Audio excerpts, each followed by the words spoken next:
Haunted Mansion, a children's storytelling record by Ron R. Wood, 1969. Have you ever been to a haunted house? You know the kind I mean. That old dark house that's usually at the end of the dimly lit street. The owners haven't been seen for years. No one really knows why. The windows are broken and boarded, and the shutters hang loose on their hinges. The trees have grown wild. Their branches brush against the sides of the weathering house, making strange noises in the night. There's a high vine-covered fence around the property. Is it there to keep somebody out? Or is it there to keep something inside? It's a house that people avoid walking past at night. Strange sounds come from within the walls, and it's said that eerie lights have been seen both in the attic window and in the graveyard at the side of the house. Our story revolves around this mysterious mansion. One autumn night, not long ago, two teenagers were walking home from a date. The night was cool and lightning broke through the sky. The wind began to blow and the lightning cracked again. Thunder rolled across the heavens and changed this pleasant evening into a night to be remembered. Karen held Mike's hand tightly as they began to walk faster down the street. The lightning struck again and illuminated the front of the old mansion. It began to rain. Mike and Karen ran forward to the old house, through the old iron gate, and onto the porch for protection. Protection. If only they had known. Oh, Mike, look at that rain come down. We'll never get home on time. Oh, sure we will. It's not quite midnight. This old porch isn't going to keep us dry, though. What are you doing? Trying to get the front door open. No one lives here, and we can wait inside until the storm is over. Not me. I'm not going to that old house. I'd rather stay right here and get wet. Oh. There. Come on. Don't be afraid. I'll light a match. Well, I'll be. This house is still full of furniture. It's as though someone still lived here. There's a candelabra. Light some candles. Good evening. Who said that? I think it came from that marble statue. Oh, Mike, let's get out of here. The door closed. And I can't get it open. When hinges creak in doorless chambers, and strange and frightening sounds echo through the halls, whenever candlelights flicker where the air is deathly still, that is the time when ghosts are present, practicing their terror with ghoulish delight. Welcome, foolish mortals, to the Haunted Mansion. I am your host, your ghost host. Kindly step this way. There's no turning back now. You will not be harmed, but you will not be released until you take a tour of my home. We have so few visitors, live ones that is.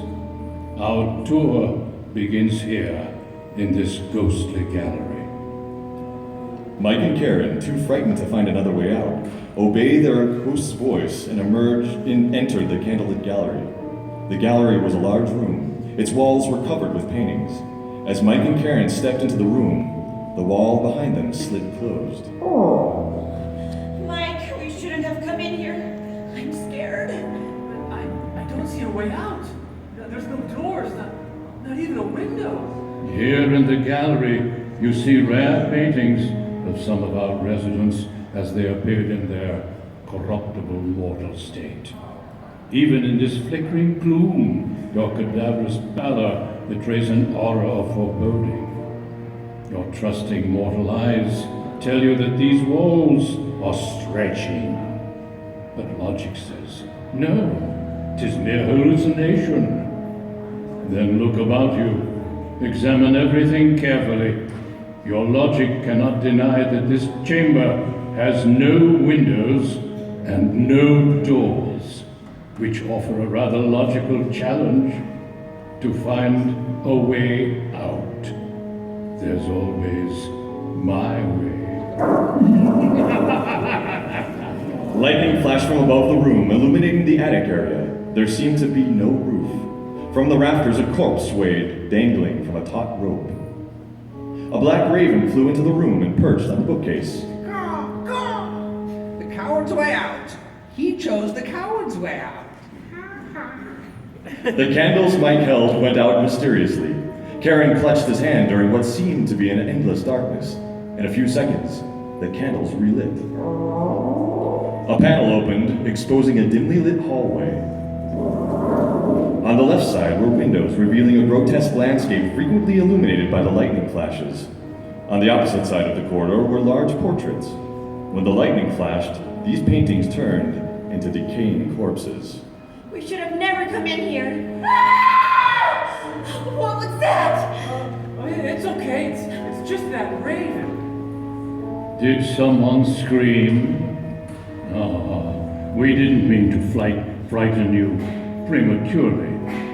Apparently the restless spirit of an old hag has taken possession of that poor Richard Raven's immortal being. Be on your guard. It may want to better itself. Come along now. Mike and Karen walked down the long, tapering corridor. There seemed to be a light at the far end, pitch blackness behind them. The hallway made a sharp turn into an eerie lit limbo of boundless mist and decay. The furnishings and walls were covered with cobwebs. A staircase seemed to be the only passageway out.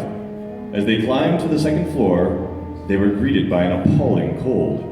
This, as you know, is the traditional manifestation of the supernatural. I hope you don't have an aversion to darkness and cold.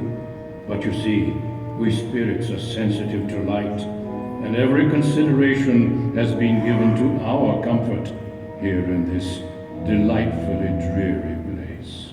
Where do we go from here? And how do we get out of this horrible place? This seems to be the main corridor. Well, let's hope it leads back to the staircase and a way out. Come on, let's keep going. Look out! Quick, in the doorway! Through the dimly lit mist of the upstairs corridor, a ghost-like figure ran screaming past Mike and Karen. Footsteps, screams, and the sound of rattling chains caused the figure down the hallway and faded into the darkness. It's nice to see the folks enjoying themselves.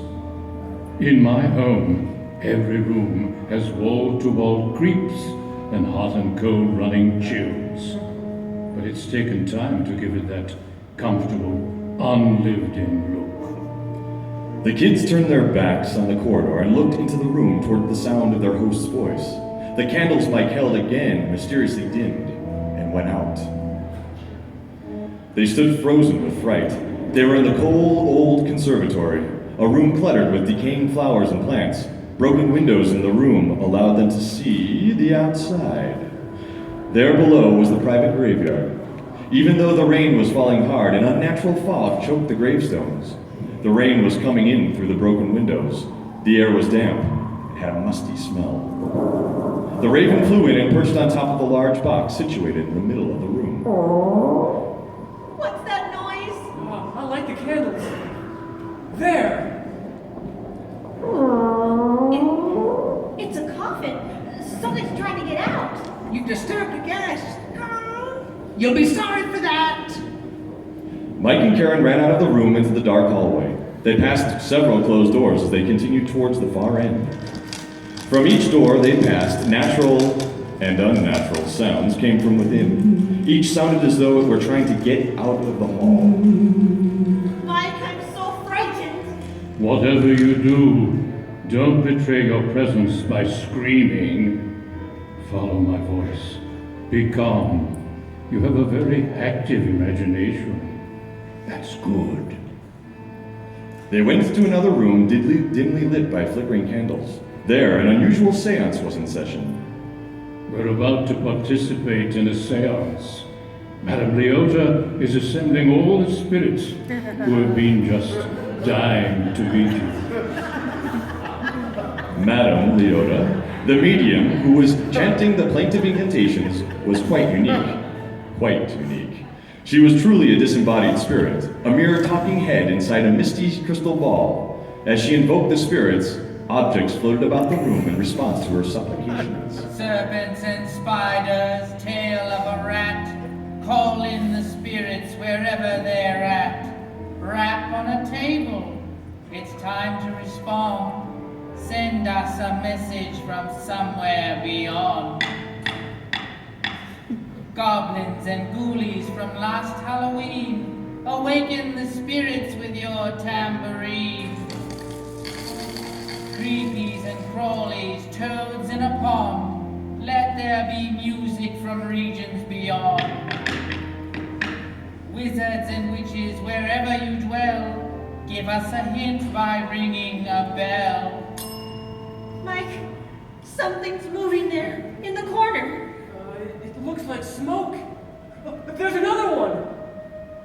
Come now. We must leave this cozy little circle, for the spirits have received your sympathetic vibrations and are beginning to materialize.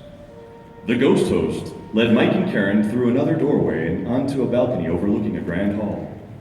A party was taking place, one of the strangest parties you've ever seen.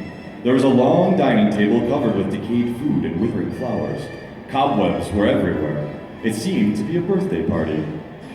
When the birthday ghost blew out the candles on the cake, several other ghosts disappeared. They were reappeared when the ghost inhaled again. There was an elderly lady rocking and knitting. When she rocked forward, she disappeared. When she rocked back, she too reappeared. Several ghosts were playing on the chandelier over the massive dining table. Others were waltzing while an organist played a haunting refrain. This is crazy. I don't believe what I see. Why did we ever come in this house? But there's a door at the end of the balcony. Come on. Mike and Karen entered the door and came face to face with a ghost dressed as a bride. She was strangely illuminated, and her heart glowed red with each heartbeat. The room they were in was an unfinished attic. As they turned to run out the door, another ghostly manifestation appeared and blocked their way. He was a cloaked figure with an evil, grinning face. A hat box hung from his hand. With each beat of his bride's heart, his head disappeared from his body and appeared in the hat box. We're trapped. There's no way out. Hold the candles. I'll try to open this window. Come on. We're in luck. There's a balcony out here. But watch your step. The rain's made everything really slippery. The candles went out again. Well, then just leave them. We're outside now. Everything's gonna be okay. But there's some steps down at the far end. They lead to that graveyard. Come on, it's the only way. Our adventurous pair descended the steps to the ground level and began their walk through the private burial grounds, trying to find their way out of this living nightmare. They passed an old caretaker holding a lantern, too frightened to speak. His dog was cowering at his feet, whimpering. There was music all around them, and the sky was filled with wispy spirits. They passed a group of minstrels who paid no attention to their presence. One was playing a bagpipe, the other a harp, and the other a horn. There was a hunchback playing a flute, and a cadaverous drummer pounding out a tempo on a gravestone. A group of cats and a family of owls joined in with a spooky harmony. There was a king and queen balancing a teeter-totter on a gravestone, and a duchess sipping a cup of tea. Behind the hearse, on a hill, a group of ghosts were enjoying a bicycle ride through the tombstones. A huge masked executioner was singing a duet with a decapitated knight, who held his singing head in an extended hand. Oh, there's that raven again. Come, come! Beware, my friends. They may try to follow you home. Come!